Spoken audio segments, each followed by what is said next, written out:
தமிழக ஆழ்கடலில் எண்ணெய் எரிவாயு எடுக்க ONGC நிறுவனத்திற்கு அனுமதி. கன்னியாகுமரி மற்றும் சென்னைக்கு அருகே 4 இடங்களில் எரிவாயு எடுக்க அனுமதி வழங்கியது மத்திய அரசு.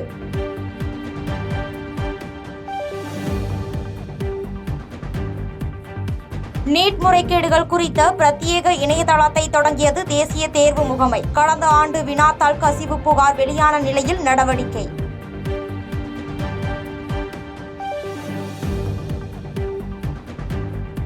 ஆட்சேபணையற்ற அரசு புறம்போக்கு நிலங்களில் வசிக்கும் 86,000 பேருக்கு பட்டா. அமைச்சரவை கூட்டத்தில் எடுக்கப்பட்ட முடிவுகளின்படி அரசாணை வெளியிட்டது தமிழ்நாடு அரசு.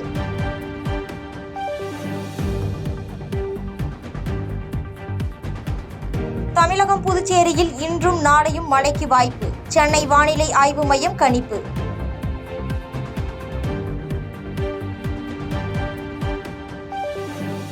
கோவை செட்டிப்பாளையத்தில் விறுவிறுப்பாக நடைபெற்ற ஜல்லிக்கட்டு. வாடிவாசல் வழியாக சீறி பாய்ந்த காளைகளை மடக்கி பிடித்த காளையர்கள்.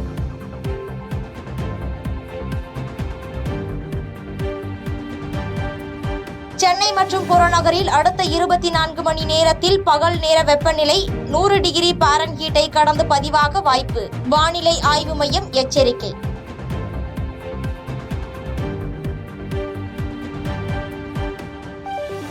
மாநிலம் முழுவதும் ரேஷன் கடைகளில் பருப்பின் தரத்தை சோதனை நடத்த அரசு உத்தரவு. வேடஞ்சந்தூர் அருகே துவரம் பருப்பில் கலப்படம் கண்டறியப்பட்டதை தொடர்ந்து நடவடிக்கை.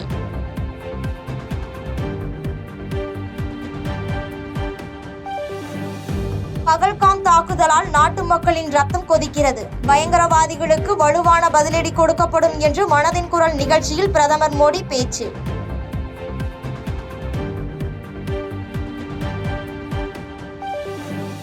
பகல்காம் பயங்கரவாத தாக்குதலில் இருந்து மெல்ல மீளும் காஷ்மீர். ஸ்ரீநகர் அருகே தால் ஏரிக்கு வருகை தரும் சுற்றுலா பயணிகள்.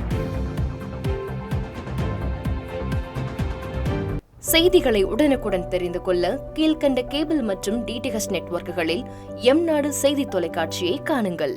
பாதகம் செய்பவரை கண்டால் நாம் பயம் கொள்ளலாகாது பாப்பா. மோதி மிதித்துவிடு பாப்பா, அவர் முகத்தில் உமிழ்ந்துவிடு பாப்பா. அண்மை செய்திகளை உடனுக்குடன் தெரிந்து கொள்ள இணைந்திருங்கள் எம்நாடு தொலைக்காட்சியுடன்.